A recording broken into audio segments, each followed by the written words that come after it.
Shavua Tov Rabotai, we are continuing with our Mishna Yomi, Masechet Yevamot. We are up to Perek Tedvav, Mishnah Aleph. Today's Mishnayot should be Leilu Nishmat, Neria ben Svetlana, Ranbai Eliyahu ben Burcha, Israelo ben Chana bat Miriam, Menuchatam began Eden, Amen, Ilavde ben Chaim lechaim, v'de Refuah shelemav, Daniel Shalom ben Rosa, and Mariana Miriam Chaya bat Tamar betoch Shah Chulei Israel. The next two chapters discuss how to establish that a man is dead so that his wife may be allowed to remarry.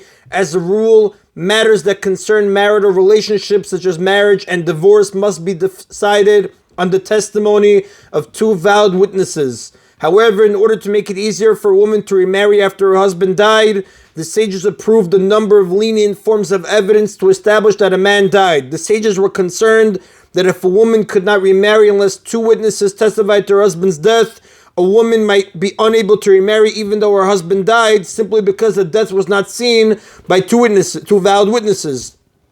To avoid such situations, the sages approved several more lenient forms of evidence in these cases. One of these leniencies is that a woman who is usually not a valid witness in the court of law is sometimes believed to testify that her own husband died. This Mishnah teaches when that leniency applies. If a woman went with her husband overseas, shalom beno lebena, if there was peace between her husband and herself, v'shalom ba'olam, and there was peace in the world, meaning there was no state of war, there was peace in the place she went to at the time that she claimed her husband died. Ubata v'amra met bali, and she came back and said, my husband died, tinaseh, she is believed and she may remarry. The sages approved her testimony based on the following reason.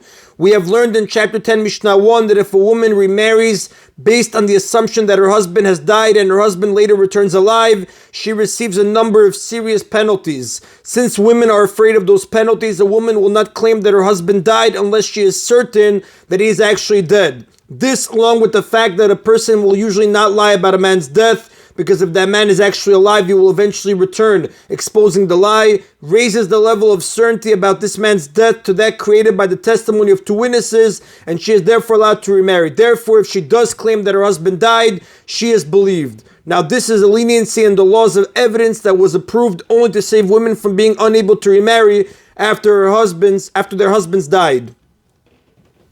Similarly, if her husband had no children, med bali tityabem, and she said, my husband died, she may perform yibum with his brother. Although if her husband is actually alive, her yibum would involve not only the prohibition of adultery, but also the prohibition of marrying her husband's brother. She may nevertheless undergo yibum based on her own testimony that her husband died. Naturally, if the Yavam does not want to perform yibum, he performs chalitza, and she is then free to marry anyone. In the following cases, she is not believed. Shalom beno lebenah milchama ba'olam, if there was peace between her husband and herself, but there was a war in the world, there was a state of war in the place, and at the time that she claimed her husband died, kitata beno lebenah v'shalom ba'olam, or if there was a conflict between her husband and herself, although there was peace in the world. Now, this does not mean that they simply argued, but that they had a conflict so strong that she had previously gone to court and falsely claimed that he had divorced her. And again, although there was peace in the world, ubata v'amra met bali, and she came and said, my husband died, and nah ne'emenet, she is not believed and she may not remarry. If she hated her husband, she might be lying about his death to free herself from an unwanted relationship. One of the penalties given to a woman who remarries while her husband is still alive is that she is forbidden to return to her husband. If she hates her husband, there is no reason to suspect that she lied about his death so that she would remarry and become forbidden to return to her husband when he reappears, if she hates her husband, there is reason to suspect that she lied about his death so that she would remarry and become forbidden to return to her husband when he reappears so that he will have to divorce her. That's the concern. If there is a state of war, she might be mistaken about her husband's death due to the confusion of wartime. If there is a state of war, she may have seen him wounded in battle and assumed that he died. So in these cases, she is not believed. Rabbi Yehuda disagrees. He holds that a wife cannot be believed on her word alone. Rabbi Yehuda says, Leolam enah ne'emenet, she has never believed, elim ken bata bocha ubgadeh kiruin, unless she comes while crying with her clothes torn as a sign of mourning. Her word that her husband died is not enough. She is believed only when she publicly displays signs of mourning as evidence that she is telling the truth. Since a woman would not act this way unless she was certain that her husband had died, this behavior is proof that she is telling the truth. Amrulo, the sages said to Rabbi Yehuda, Achadzu v'achadzu tinaseh, both this woman who displays signs of mourning and that woman who does not display signs of mourning is believed to say that her husband died and she may remarry. Meaning a woman is believed on her word alone, even if she displays no signs of mourning, as the Tanakama taught. And the Rav does tell us, the Halacha does not follow Rabbi Yehuda, the Halacha follows the opinion of the Tanakama and the sages. That is the end of Mishnah Aleph. Now, the law that a woman may remarry based on her own testimony that her husband died was established as the result of the following incident. A man died from a snake bite while harvesting grain. His wife came to a nearby court and testified about his death.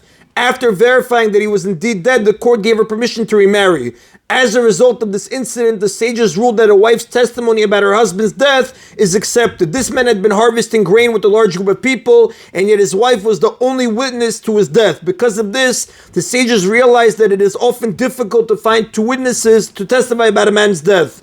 Therefore, they allowed the leniency of accepting a wife's testimony to her husband's death. This Mishnah Bet, teaches that the details of this law were originally the subject of a dispute. Bet Hillel omrim, Bet Hillel say, Lo shamanu ela ba min hakatzir. We have not heard that the sages allowed a woman to remarry based on her own testimony that her husband died, except when she comes from the grain harvest, ubeotah medina, and testifies that her husband died nearby in the same country. It is only in this case that she is believed. Uchmaaseh shaya, because this is like the incident that occurred for which the law was established. According to Bet Hillel, the sages meant to approve a wife's testimony only in similar situations to the one for which they established the law, meaning when she came to a court in the same country. However, if a woman claims that her husband died in a different country, she is not believed. The sages accept her testimony when she says that her husband died nearby, because the woman is afraid to lie about something that happened locally, which can be verified easily. However, if she says that her husband died in a distant country, which is a matter that cannot be easily verified, she is not trusted. However, Bet Hillel do not mean that the law applies only when a man dies at the grain harvest. That is simply an example of a death occurring close to a town in a nearby field, as the commentaries explain. Bet Shammai challenged Bet Hillel. Amrula and Bet Shammai said to Bet Hillel, surely you agree that a woman is not believed only when her husband died exactly as in that particular case, meaning at the grain harvest.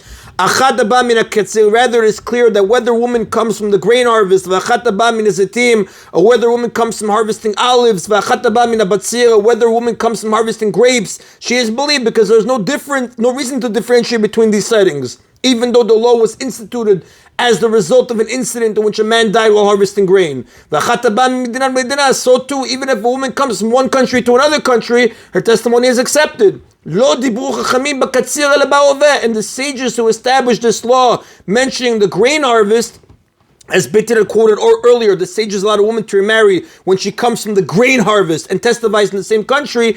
They only said that only because that was what happened. That's why they established this law mentioning the grain harvest. However, they meant to permit a woman in any case, even when she comes to a court in a different country.